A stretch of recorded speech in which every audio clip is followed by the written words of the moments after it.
show. Good Thursday morning, everyone. Welcome to First Things First. Shannon, Nick, Chris Broussard, Kevin Wildes.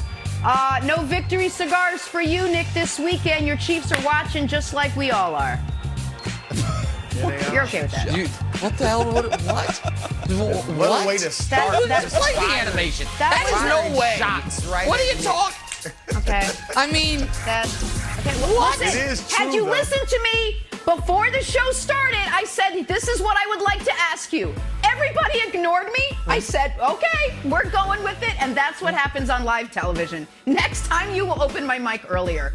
We start this morning with the Lakers. Also a low note, just when you think it can't get worse, I present to you last night's game against the Blazers. With no Dame, with CJ gone, and with Russell Westbrook missing his first game of the season with back tightness. So it fell on LeBron and AD, and they couldn't get it done. Another terrible loss, dropping them 4 games below 500.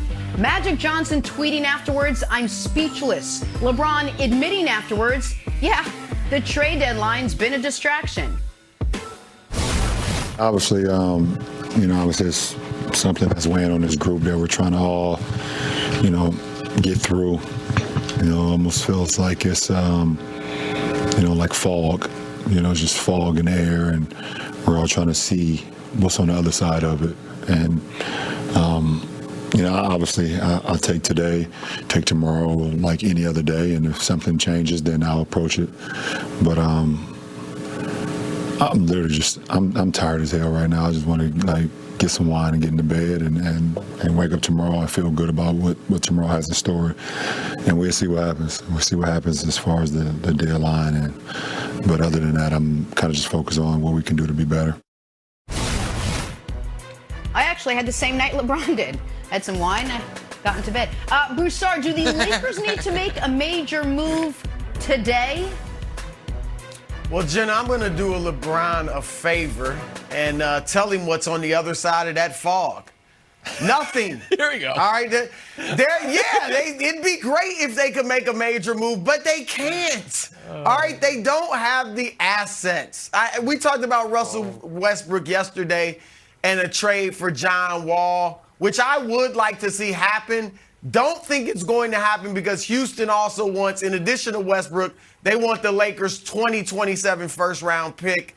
Lakers don't seem like they're going to give that up. But even if they did make the John Wall trade, I think it makes them maybe a little better, but it doesn't solve their problems. And then you got other guys, THT, Taylor Horton Tucker, Kendrick Nunn. Nobody is dying to get their hands on the role players for the Lakers. So there is no major move out there. A Russ move would cause a splash, but would it make the Lakers a top team in the West?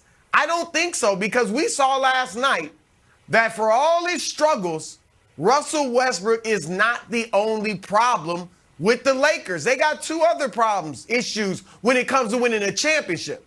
And one is that the guy that is supposed to be, at this point, the top dog, ain't a dog, and that's Anthony Davis. All right, we talked about it, Nick, last week or earlier this week. Oh, AD coming back looking great, 30 and 15 in his last 4 or 5 games. Well, AD's back to being AD. I mean, how in the world do you face Giannis, who's supposed to be your personal rival, or in theory at least, and you take 10 shots?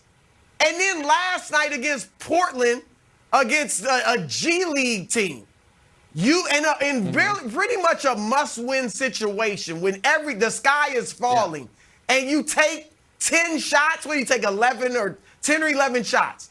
And it's not like he's missing. He shot 76% in these 2 games, but he's not putting it up. 19 points, 8 rebounds a game from the guy that should be your number 1. So that's a problem. Secondly, LeBron, his numbers are terrific, and he is playing phenomenally for a guy that's 37 and in his 19th year. But can we please stop saying he's still in his prime, that he's just as good as he used to be? Because he ain't. I remember when LeBron James could have beat that team by himself a few years ago. That's true. So for all the numbers, and they look great, he is not the dominant player that he has been throughout his career. So those are two issues that the Lakers have, in addition to being old, can't defend, and a bunch of role players who don't fit. Okay, so I'm going to be solutions-oriented because yesterday was a total travesty. LeBron had 37-7, but he was not good. The turnovers were awful, particularly the one we keep showing late. LeBron was not good despite the numbers. Anthony Davis doesn't take a shot in the fourth quarter. And Wild, this is a Portland team that the night before lost by 28 to your Magic. My Magic. They lost by 28 to the Magic, and they just beat the Lakers. So we've got to shake things up. Brew is saying they've got no moves. Oh, I've got some moves for you. I've got 5. Choose your favorite one. Show me the first one. 5? Trade deadline hours away. I got 5 for you, buddy. Russell for the Knicks problems. Kimba, Burks, Fournier. Space that floor, baby. Fire up those threes. Do I love that trade? No, but the Knicks, hey, the Knicks get interesting. Russ with bad players. It's fun for them. They get off Fournier's money. Yep. Give me the next one. This courtesy great dystopian reporter Ben Collins. It's the same trade as before, but look at that. Buddy Hield is coming to town as well. Zoom in. Oh, my God, Buddy Hield. Come on down. The Pacers, you didn't really want Buddy. You can take Fournier and you get a bunch of second-round picks. That's via Ben Collins. All right, give me another one. Are we done with the Knicks? I think we're done with the Knicks. What about the one everyone's talking about? Oh, it's John Wall and an Eric Gordon sweetener. Yes, and the Lakers will include THT Kendrick Nunn and a 13-year-old child to be named later via the 2027 first-round pick. Top 5 protected, though. They won't trade the 2027 first-round pick. That kid's in 7th grade. You're the Lakers. Trade the pick. Give me another one, please. Oh, this one gets spicy. What if they get John Wall and Jeremy Grant? Russell Westbrook to the Rockets. Kendrick Nunn and THT to the tanking Pistons. The Pistons don't want Jeremy Grant.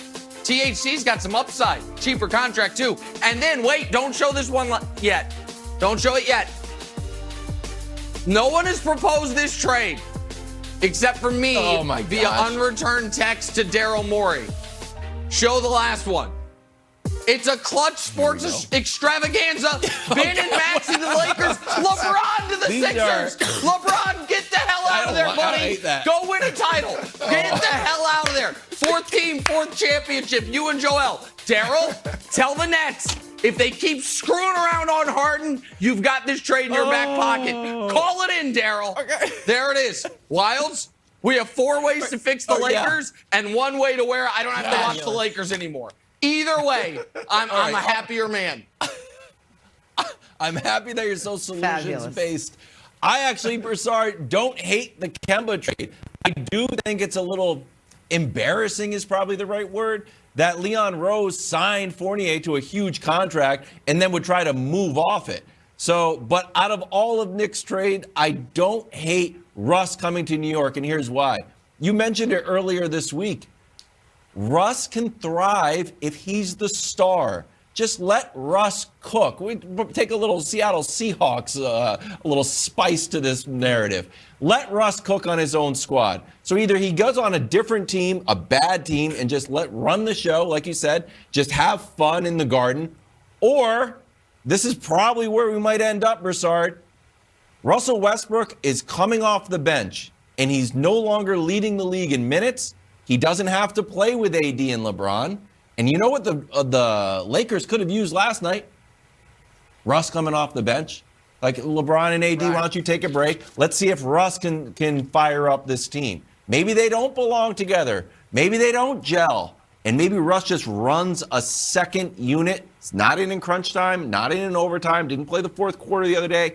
Maybe Russ just does his own thing. It's like not getting a divorce and just like, I'm going to sleep in the guest bedroom from now on. Look, I like that, Wilds, and Russ has been humble, and he's been ready to accept whatever they throw his way. Would he accept coming off the bench? Maybe, but I agree. I think that would be a good move if Russ would accept it. Nick, I like Westbrook to the Knicks. Now, Kimba, Fournier, I don't remember who the other guy, Alec Burks. I mean, you think the Lakers' defense, you think the defense is bad now? They might give up 160 points a night with that crew. AD will snap into it. Here's the thing for New York. I'm speaking directly to Leon Rose and Worldwide West. It's a business, okay? You are not winning this year or next year, no matter what. So why not bring in Russell Westbrook? It'll excite your crowd. He plays hard. The fans will love that about him. I covered the Knicks. Yeah. The Knicks fans love when you play hard. And he'll get triple-doubles. Yeah. You'll be just as good as you are now, which is not very good, but you'll be more exciting. And you'll have Russ and Julius Randle. And it's a business. Yeah. It's entertainment. If you can't win, then at least be fun to watch. So, yeah, I don't think in 2 years you get his money off the cap and you make a run at another superstar free agent that you never sell get. some jerseys. So, yeah, go ahead and do it. They're focusing on the wrong trade. The best trade's the last one. Come on. Ben and Maxey, Lakers reboot, get younger. Good. Send LeBron out to Philly. Come on. LeBron and Embiid, you don't need Harden. This is all so that Nick can start watching games at a normal time again. You know what it is. Yes. Lakers, by the way, don't play again until Saturday night. I need him on the East Coast. That would be nice. At Golden State. Let's shift our focus to the football being played Sunday night.